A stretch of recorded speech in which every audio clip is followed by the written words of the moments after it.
የማነበው ኢሳይያስ 27:11 ነው። ጫፎቿ በደረቁ ጊዜ ይላል እንደ ዛፍ እንደ ቅጠል ማለት ነው ይሰበራሉ። ሴቶችም መጥተው ይቀጥሯቸዋል።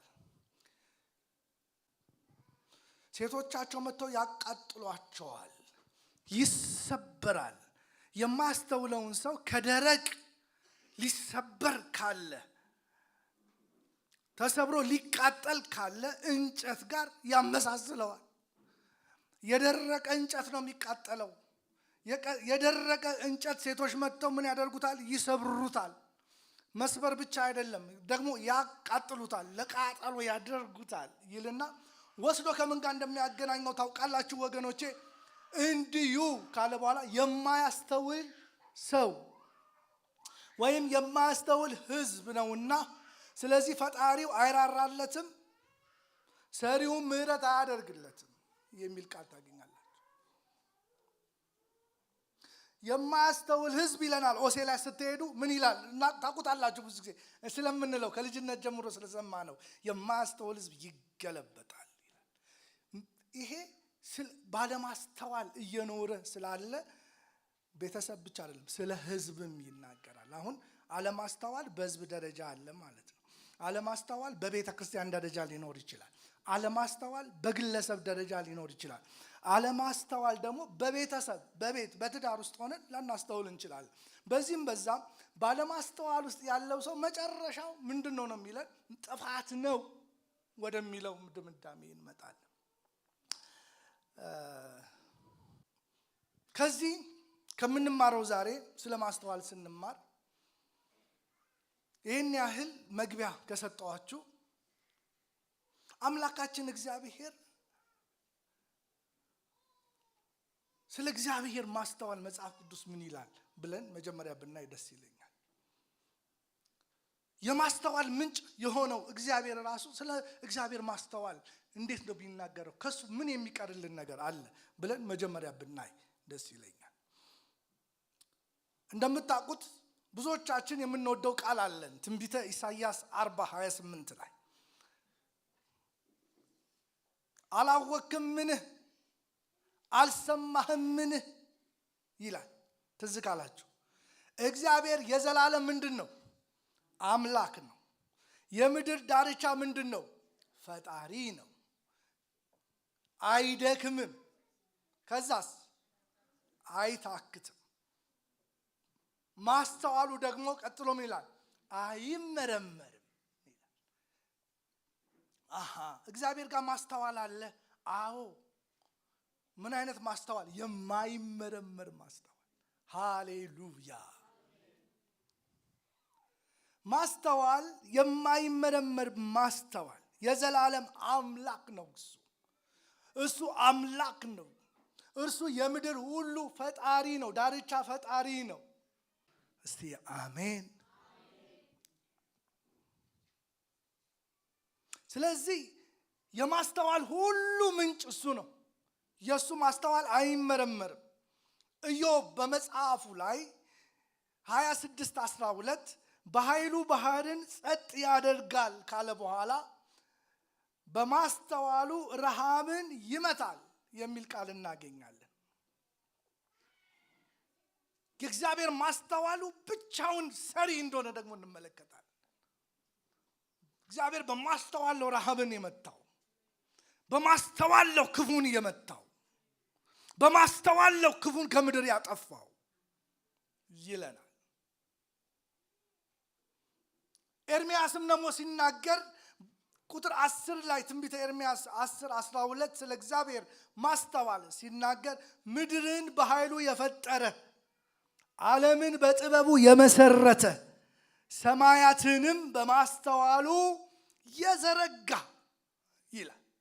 ስለዚህ የእግዚአብሔር ማስተዋል የማይመረመር የእግዚአብሔር ማስተዋል ረሃብን የሚመታ የእግዚአብሔር ማስተዋል ምድርን የሚያስተዳድር የእግዚአብሔር ማስተዋል እግዚአብሔር በማስተዋሉ ምድርን ያስተዳድራል። እግዚአብሔር ምድርን ሲፈጥር በማስተዋሉ ነው የፈጠረው። እንዳትናወጥ አድርጎ ነው የፈጠረው። ነገንም የሚሰራው አምላካችን እግዚአብሔር በማስተዋል ነው ነገሮችን የሚሰራው። እግዚአብሔር ትላንት ሰርቷል አይደል? ፈጥሯል። አሁንም ይፈጥራል፣ ነገም ይፈጥራል። እኛ የምናምነው እሱ ነው። እግዚአብሔር ፈጣሪ ነው የምንለው ዛሬም በመፍጠር ላይ ነው ያለው፣ በስራ ላይ ነው ያለው። እግዚአብሔር የሚሰራው ነገር ሁሉ ግን በማስተዋል ነው የሚሰራው። ከሰው ጋር ያለው ግንኙነት በማስተዋል ነው ያለው። ከፍጥረቱ ጋር ያለው ግንኙነት በማስተዋል ነው እግዚአብሔር ያለው። ከኛ ከልጆቹ ጋር ያለው ግንኙነት በማስተዋል ያለ ግንኙነት አለው እግዚአብሔር ከኛ ጋር።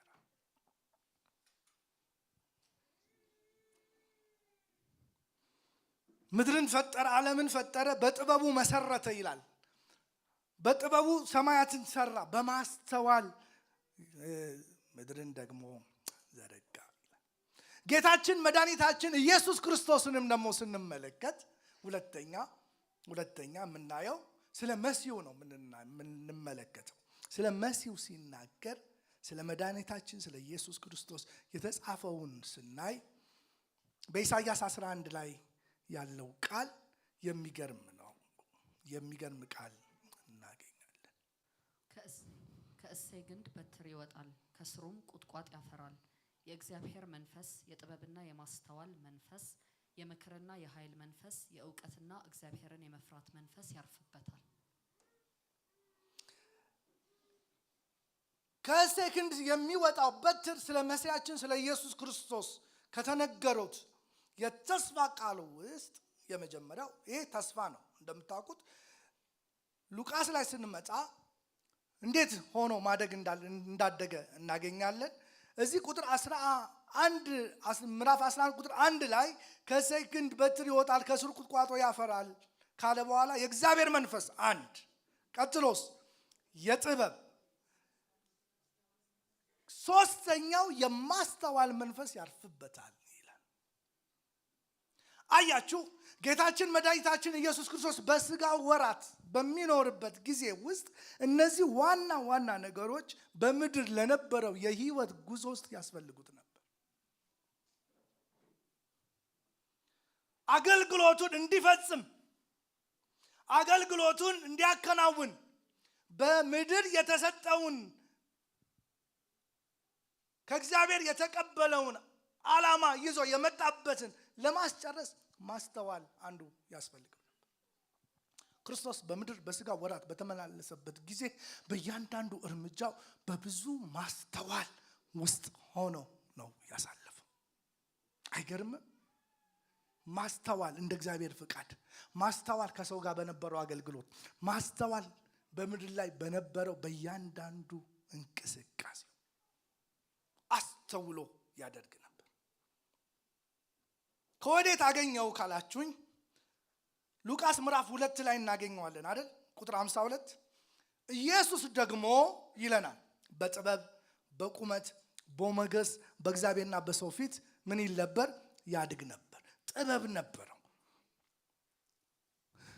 ሞገስ ነበረው። የጥበብ መንፈስ እሱ ላይ ነበር። የማስተዋል መንፈስ በሱ ላይ ነበር። በጥንቃቄ ነገሮችን ያደርግ ነበር። በማስተዋል ነገሩን ያደርግ ነበር። ለዚህ ነው በዮሐንስ 17 ላይ የአገልግሎቱን ፍጻሜ ስትመለከቱ አጀማመሩን ብቻ አይደለም አጨራረሱን እንዴት ባለ ጥንቃቄ ጀምሮ እንደጨረሰ ሪፖርት ሲያደርግ ነው የምትመለከቱት። 17:4 ላይ እኔ ላደርገው የሰጠኸኝን ስራ ፈጽሜ በምድር አከበርኩ። እንዴት አከበርከው ብላችሁ ብትጠይቁ በጥንቃቄ በመሄድ በማስተዋል በጥበብ ጨረሰ፣ ደመደመው። አሜን። ለዚህ ጉባኤ ይሆንለት። እስቲ ጉባኤው አሜን ይበላ። በማስተዋል እንድንጨርስ የሰጠኸኝን ፈጽሜያለሁ። እንዴት ፈጸምከው? አንዳንዱ እኮ እንደ ነገሩ ነው። በጥንቃቄ በማስተዋል ቤተ ክርስቲያን በማስተዋል ስራዋን እንድትጨርስ እግዚአብሔር ይርዳት። በእውነት ወገኖች ይርዳኝ። በማስተዋል እንድንጨርስ የተፈጠረበትን ዓላማ በምድር የመጣውን ዓላማ ለማስጨረስ ተጠንቅቆ መስራት ነበረበት። በማስተዋል ገብቶ መውጣት ነበረበት። ከመቼ ጀምሮ ስትሉ ከልጅነት ጀምሮ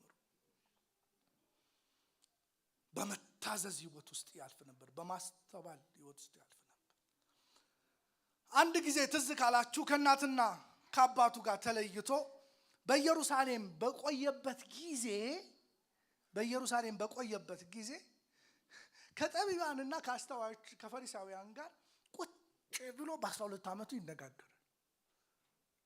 ከ12 ዓመት ልጅ የማይወጣ ቃል ከሱ ውስጥ ይወጣ ነበር። እንዴት ብትሉ በጥንቃቄ በማስተዋል በሚናገረው ቃል ይገረሙ ነበር ይላል። አስተውሎ ይኖራል፣ አስተውሎ ያደርጋል፣ አስተውሎ ገብቶ ይወጣል። ብዙዎቻችንን የጎዳን በዚህ ዘመን አለማስተዋል ከጌታ ጋር ያለንን ንብረት፣ አለማስተዋል ከቅዱሳን ጋር ያለንን ንብረት፣ አለማስተዋል በየዕለት ኑሯችን ውስጥ ወገኖቼ ወይ እንድናስተውል እግዚአብሔር አምላክ እኔንም እናንተንም ይርዳን። አስተውሎ ማድረግ እውቀቱ አይደለም መኖሩን ነው። በጥንቃቄ ማድረግ እንድንችል ከዚህ የተነሳ ብዙ ኪሳራዎች በቤታችን ኪሳራዎች ከስረናል። ብዙዎችን የተወሰነ ሰዎችን ብቻ ምሳሌ ላድርግና ልጨርስ። ወደ መጨረሻው እየመጣው ልሂድ። አያችሁ ዳዊት በራሱ ዘመን የእግዚአብሔርን ሐሳብ አገልግሎ አንቀላፋ ብለን የምንናገረው ቃል በራሱ ዘመን የእግዚአብሔርን ሐሳብ አገልግሎ እንዲያንቀላፋ የረዳው አስተውሎ ማድረጉ ነው።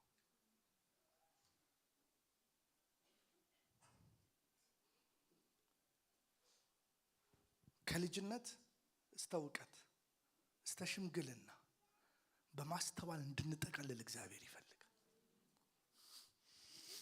እንድናስተውል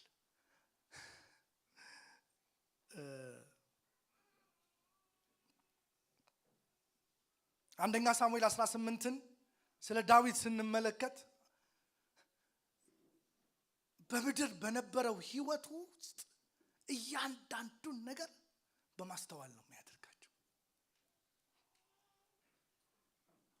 18:5 አውጥተናል አይደል?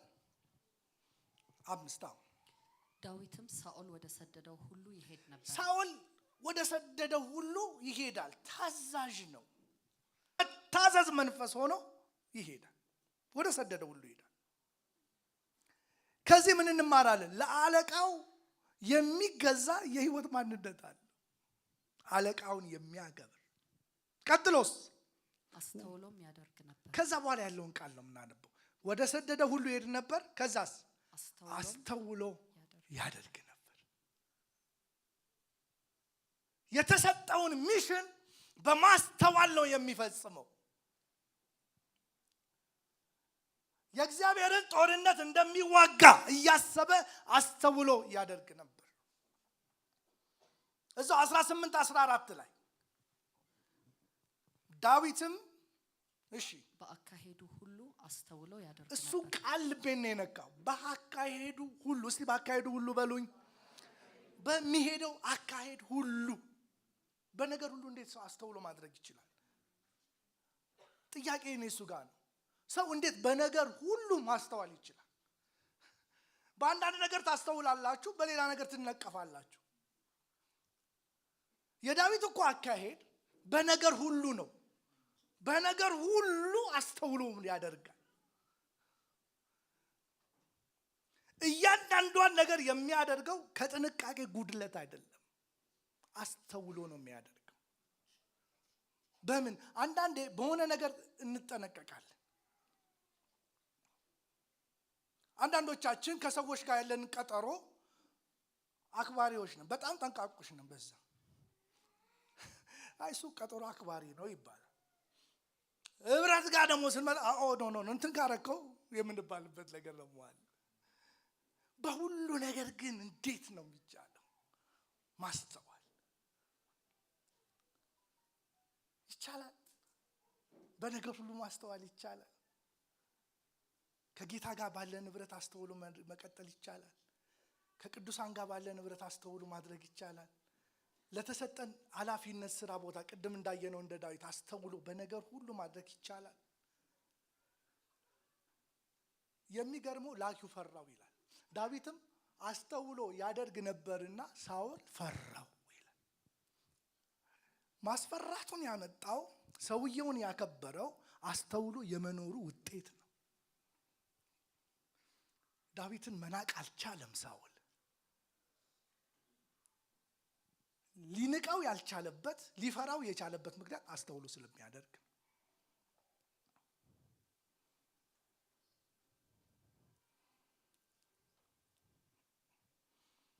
ስለዚህ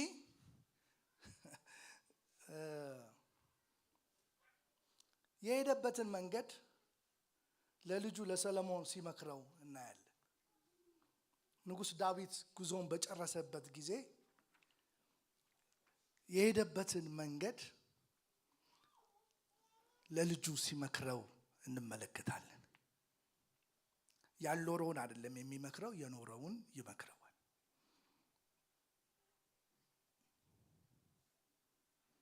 ንጉሥ ዳዊት ሰሎሞንን በመንገዱ ሁሉ እንድትሄድ፣ በሕጉ እንድትቀጥል፣ በመንግስት እንድትጸና፣ ከእግዚአብሔር ጋር እንድትቀጥል እግዚአብሔር ማስተዋል ይስጥህ ይለዋል። በማስተዋል ገብተህ ውጣ ይለዋል። አንደኛ ዜና 22:12 ላይ እናገኘዋለን።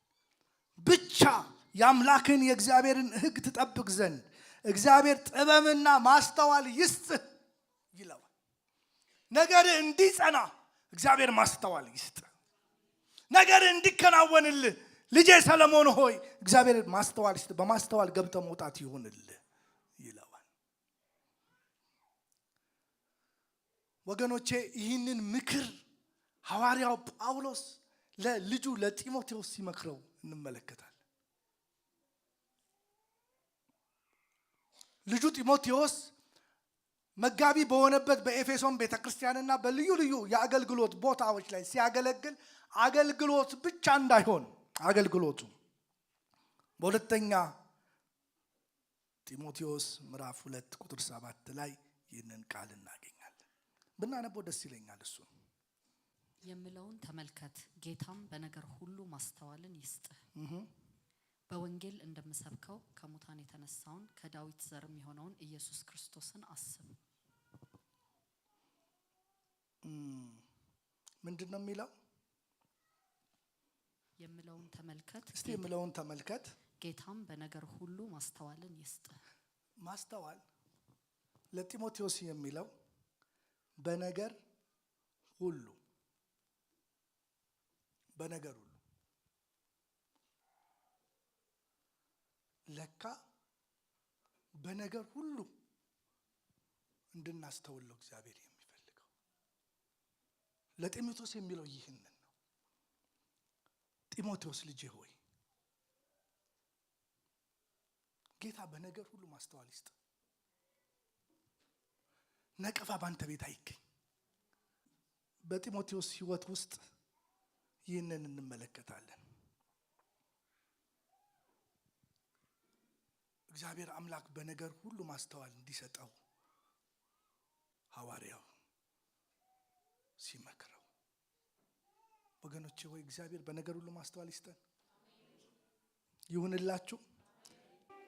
መደምደሚያ እንደዚህ አድርጌ ልጨርሰው። ፊልጵስዩስ ምዕራፍ 1 እናውጣ። ፊልጵስዩስ 1:9 እስከ 11 ድረስ ለእግዚአብሔርም ክብርና ምስጋና ከኢየሱስ ክርስቶስ የሚገኝ የጽድቅ ፍሬ ሞልቶባችሁ ለክርስቶስ ቀን ተዘጋጅታችሁ ቅኖችና አለነውር እንድትሆኑ የሚሻለውን ነገር ፈትናችሁ ተወዱ ዘንድ ፍቅራችሁ በእውቀትና በማስተዋል ሁሉ ከፊት ይልቅ እያደገ እንዲበዛ ይህንን እጽፍላችኋለሁ። ሐዋርያው በሮም ሆኖ ለፊልጵስዩስ ሰዎች ይህንን መልእክት ሲጽፍላቸው ለእግዚአብሔር የሚያመጣ ምስጋና ሕይወት ከእናንተ እንዲኖር የጽድቅ ፍሬ እንዲታይባችሁ፣ 2 ሶስተኛ ለክርስቶስ ቀን ተዘጋጅታችሁ ለክርስቶስ ቀን ተዘጋጅታችሁ እንድትቀጥሉ የሚያደርጓችሁን አንደኛ ይላል ማንነት ቅኖች ይላል አለነውር እንድትሆኑ፣ ቅኖች እንድትሆኑ፣ አለነውር እንድትሆኑ የሚሻለውን ነገር ትፈትኑ ዘንድ በማደግ ውስጥ ትፈትኑ ዘንድ ካለ በኋላ ፍቅራችሁ በእውቀትና የእናንተ ፍቅር በመካከላችሁ ያለው ፍቅር አንደኛ በእውቀት፣ ሁለተኛ በማስተዋል ይላል። ማስተዋል ሰው በማስተዋል ያድጋል። ለፊልጵስዩስ ሰዎች እያላቸው ያለው ነገር በማስተዋል እደጉ። እናንተ የፊልጵስ ሰዎች ፍቅራችሁን በማስተዋል አድርጋችሁ አሳድጉት። ለካ ማስተዋል የሚያድግ ነገር ነው። በማስተዋል እያደጋችሁ ከፊተኛው ይልቅ ደግሞ አሁን እየበሰላችሁ እንድትሄዱ፣ በማስተዋል እንድትበዙ እያደጋችሁ የበዛ እንዲሆን እኔ ስለ እናንተ እጸልይላችኋለሁ ይላችኋል። ለካ ማስተዋል የሚያድግ ነገር ነው። በማስተዋል እየጨመርን መሄድ ይቻላል። ልድገመው፣ በማስተዋል እየበዛን መሄድ ይቻላል። ጥቂት ማስተዋል ነው ያለው በአንተ ህይወት ውስጥ። እግዚአብሔር እሱም ማስተዋልን ሊያሳድግልህ ይፈልጋል። እግዚአብሔር ማስተዋላችሁን ያሳድግላችሁ። ባካ አሜን ይሁንልህ። ይሄ በሚሆንበት ጊዜ ውስጥ በማስተዋል እያደጋችሁ ስትሄዱ እንዴት አድርጋችሁ መኖር እንዳለባችሁ ከሰው ጋር ታውቃላችሁ። ከጌታ ጋር እንዴት አድርጋችሁ መኖር እንዳለባችሁ ታውቃላችሁ። ህይወታችሁ በብዙ ጥንቃቄ ወንድሞቼ እህቶቼ እየተሞላ ይሆናል። የብዙ ቤተሰቦች መፍረስ፣ የብዙ ቤተክርስቲያን መፍረስ፣ የብዙ ምድር መፍረስ ምክንያት አንዱ ይሄ ስለሆነ አንዱ በጣም መናገር ጌታ በልቤ ውስጥ ያስቀመጠው ይሄ ባሎችም ሚስቶችም በአንድ ቤት ውስጥ ሲኖሩ ባለማስተዋል ከመኖር የተነሳ የፈረሱ ብዙ ቤቶች አሉ። የሚያዙ ጸሎቶች አሉ። በማስተዋል ስንሆን እያደግን ስንሄድ ለጌታ ቀን የተዘጋጀን እንሆናለን። ፍሬ የምናፈራ የጽድቅ ፍሬ የምናፈራ እንሆናለን። ለእግዚአብሔር ክብር የምናመጣ እንሆናለን። እነዚህ 3 ፖይንቶችን አትርሱብኝ።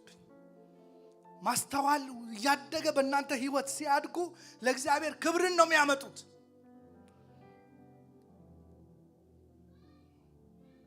የጽድቅ ፍሬ ነው በእናንተ ቤት ውስጥ የሚገኘው በማስተዋል እያደጋችሁ ስትሄዱ።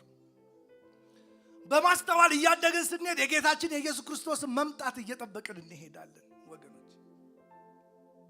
ስለዚህ እጸልይላችኋለሁ ይላቸዋል ጴጥሮስ በአንደኛ ጴጥሮስ 3:7 ላይ ለባሎች አንድ የሚገርም ምክር ይመክራቸዋል።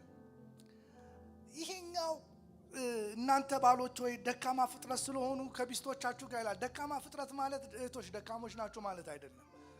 አካለ ደካማ የሚል እንትን ነው ትርጉም ነው ያለው። በአካላቸው ስለሚደክሙ አቅም ስለሌላቸው ቶሎ የሚያዙንም ስለሆነ አንዳንዴ ብዙ አይነት ጫና በእነሱ ስላለ ለማለት ነው። ደካሞች ስለሆኑ ከሚስቶቻችሁ ጋር ስትኖሩ በማስተዋል አብራችሁ ኑሩ ይላል። ባሎችን ነው የሚለው። እኔ ደግሞ ዛሬ ቢፈቀድልኝ ሚስቶችም ከባሎች ጋር ሲኖሩ በማስተዋል ይኖሩ የሚለው ቢሆንልኝ ደስ ይለኛል። ማለት ሌላ ከተጻፈው ሌላ እየጨመርኩ አይደለም። ሁለቱም ባለም ሚስትም አሁን ባለንበት ዘመን በማስተዋል አብረው ቢኖሩ፣ በማስተዋል አብረን ብንኖር አብረን እንኖር ይላል። ምክንያቱም ያዝናሉ። አታሳዝኗቸው። አብራችሁ ስትኖሩ ጸሎታችሁ እንዳይከለከል፣ አብራችሁ የሕይወትን ጸጋ እንድትካፈሉ እንድትወርሱ ሚስቶቻችሁን አክብሩ ይላል ጴጥሮስ ነው ያለው። እና ጴጥሮስ የሚለን ይህን ነው። አክብሩ ሚስቶቻችሁን፣ በማስተዋል ከነሱ ጋር ኑሩ፣ አታሳዝኗቸው። ስለዚህ የብዙዎች የባሎች ጸሎት መዘግየት ምክንያት ሚስቶችን የማሳዘን ውጤት ሊሆን ይችላል የሚል ትርጉም አለው። እና በማስተዋል ኑሩ ይላል። ባሎች በማስተዋል ኑሩ፣ ሚስቶችን በማስተዋል ኑሩ፣ ልጆችን በማስተዋል ኑሩ። ይህ በሚሆንበት ጊዜ ለእግዚአብሔር መንግሥት የሚወርሱ ያሉ ሰዎችን በሕይወታችን እናፈራለን። እግዚአብሔር የማስተዋልን መንፈስ ለሁላችንም ይስጠን። የሰማነውን ይባርክልን። ለቃሉ ክብር አምጥተን እንጨርሳለን። ተነስተን እንጸልይ።